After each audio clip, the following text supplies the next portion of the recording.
Hello hello hello hello. तो कैसे हैं आप सभी लोग? पढ़ाई लिखाई कैसी चल रही है? मेहनत से तैयारी करिए, पढ़ाई करिए। तो आज की वीडियो में एक छोटा सा और एकदम महत्वपूर्ण टॉपिक लेकर आए हैं, जो आइंस्टीन का प्रकाश वैद्युत प्रभाव का समीकरण है। और ये आइंस्टीन का प्रकाश वैद्युत समीकरण एग्जाम में पूछा जाने वाला हर साल का क्वेश्चन है। ऐसा है ही नहीं कि नहीं पूछता है। तो देखिए, गारंटी के साथ कह रहे हैं कि ये क्वेश्चन हर साल पूछता है। और आइंस्टीन का प्रकाश वैद्युत समीकरण को आज लेकर आए हैं पढ़ाने के लिए और उसे समझाने के लिए। देखिए, आइंस्टीन ने बताया, प्रकाश विद्युत को एक्सप्लेन किया और अच्छे तरीके से समझाया। हालांकि पढ़ तो नेलार्ड ने सब कुछ बता दिए थे, लेकिन आइंस्टीन ने उसको अच्छे तरीके से क्वांटम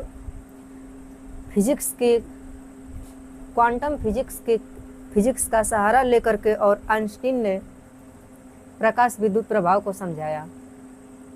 वैसे तो कई दिनों से पढ़ते आ रहे हैं प्रकाश विद्युत प्रभाव, लगभग कुछ उसमें का बचा ही नहीं है। तो देखिए, आइंस्टीन ने क्या कहे थे यहाँ पर कि अगर कोई यहाँ पर एक पदार्थ है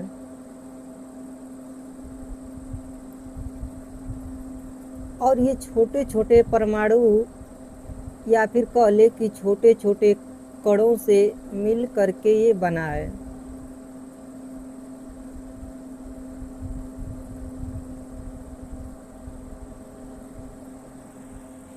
तो ये छोटे छोटे कणों से मिल करके बना है। और आइंस्टीन ने बताया कि आइंस्टीन ने क्वांटम सिद्धांत का सहारा लिया, क्योंकि क्वांटम सिद्धांत में प्रकाश जो है, क्वांटम फिजिक्स में प्रकाश को कण की भांति माना गया है। और आइंस्टीन ने कहा कि एक फोटान की ऊर्जा एच भी होती है और प्रकाश फोटानों के रूप में चलता है। और जब फोटान इस पदार्थ पर गिरते हैं तो फोटान से पूरी ऊर्जा, इसमें से कोई एक इलेक्ट्रॉन एक फोटान का ऊर्जा ले लेता है और ऊर्जा संरक्षण के नियम के सिद्धांत पर या तो इलेक्ट्रॉन को वो ऊर्जा गतिज ऊर्जा के रूप में प्राप्त हो जाती है या हीट के रूप में इस पदार्थ में मिल जाती है। तो देखिए, आज इसी को समझेंगे। तो यहाँ से आइंस्टीन का कहना है कि अगर कोई छोटे छोटे प्रकाश के कण या फिर मान ले कि फोटान अगर आ करके और गिरते हैं किसी पदार्थ पर, ये मान लीजिए कि कोई पदार्थ है, और जैसे ही फोटान के कण आ करके और प्रकाश के कण जैसे ही ये पदार्थ पर गिरते हैं, तो होता ही है कि एक फोटान की ऊर्जा, क्वांटम फिजिक्स, मैक्स प्लैंक का क्वांटम का सिद्धांत आप लोग पढ़े होंगे, उसमें कहा गया है कि फोटान की ऊर्जा एच भी होती है एक फोटान की। चूँकि प्रकाश फोटानों के रूप में चलता है, तो यहाँ पर एक फोटान की ऊर्जा एच भी होती है।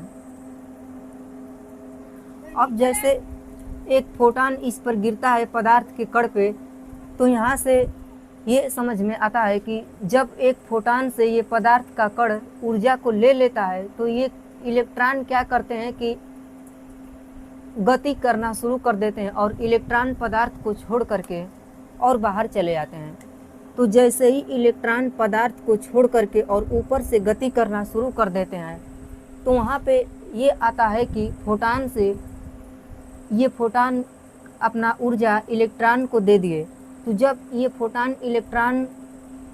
इलेक्ट्रॉन फोटान से ऊर्जा ले लेता है, तो यहाँ पर एक संपूर्ण ऊर्जा इस इलेक्ट्रॉन को दी जाएगी। तो ये इलेक्ट्रॉन की ऊर्जा यहाँ पर ये होगी कि ये क्या करेगा, इलेक्ट्रॉन की गति करना शुरू कर देगा। तो जब गति करना शुरू कर देगा तो कुछ ऊर्जा जो है गति के रूप में इलेक्ट्रॉन को मिल जाएगी। और यहीं से प्रकाश विद्युत प्रभाव में यही कहा गया है कि इलेक्ट्रॉन जो है चलना शुरू कर देते हैं। तो जब ये इलेक्ट्रॉन ऊर्जा ले लेगा तो ये इलेक्ट्रॉन क्या हो जाएगा, गति करना चालू कर देगा।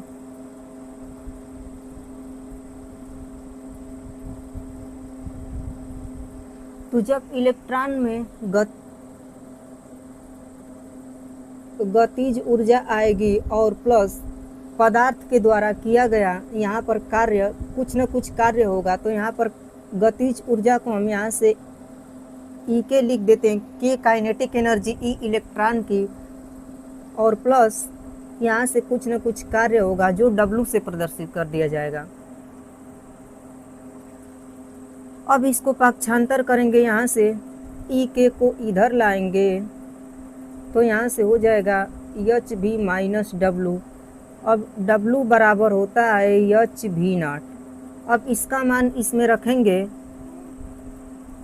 इसका मान जब इसमें रखेंगे तो यहाँ से आ जाएगा कि ई के बराबर, यहाँ से निकल कर आएगा ई के बराबर एच भी नॉट को इसमें रखेंगे तो एच भी माइनस एच भी नॉट। अब यहाँ से ई के बराबर एच कॉमन कर लेंगे तो आ जाएगा भी माइनस भी नॉट। अब ई के क्या है, इलेक्ट्रॉन की गतिज ऊर्जा 1/2 mv²। तो मैक्सिमम गतिज ऊर्जा के लिए यहाँ पर लिखेंगे 1/2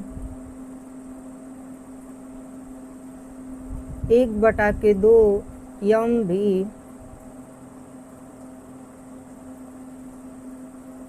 यहाँ से आ जाएगा कि 1/2 mv maximum equal to H भी माइनस भी नॉट। तो 1/2 mv² बराबर एच भी माइनस भी नॉट। यही ये जो है आइंस्टीन का प्रकाश वैद्युत प्रभाव का समीकरण है। उन्होंने बस यही बताए थे। अब देखिए इसमें बस यही उन्होंने बताए थे, ज़्यादा कुछ नहीं कहा कि जैसे ही फोटॉन आकर के किसी पदार्थ पर गिरता है तुरंत इलेक्ट्रॉन जो है, फोटॉन अपनी पूरी ऊर्जा इलेक्ट्रॉन को दे देता है और इलेक्ट्रॉन जो है कुछ गतिज ऊर्जा के रूप में या कुछ इधर उधर अन्य इलेक्ट्रॉनों से टकराने, अन्य परमाणु से टकराने पर कार्य करना शुरू करते हैं। तो कुछ इसमें कार्य किया जाएगा, कुछ गतिज ऊर्जा होगी, बस उसी को रखा गया यहाँ पे। और आइंस्टीन का प्रकाश वैद्युत समीकरण बस इतना ही है और कुछ है नहीं इसमें। तो यहीं से प्रकाश विद्युत प्रभाव का टॉपिक यहीं ख़त्म होता है।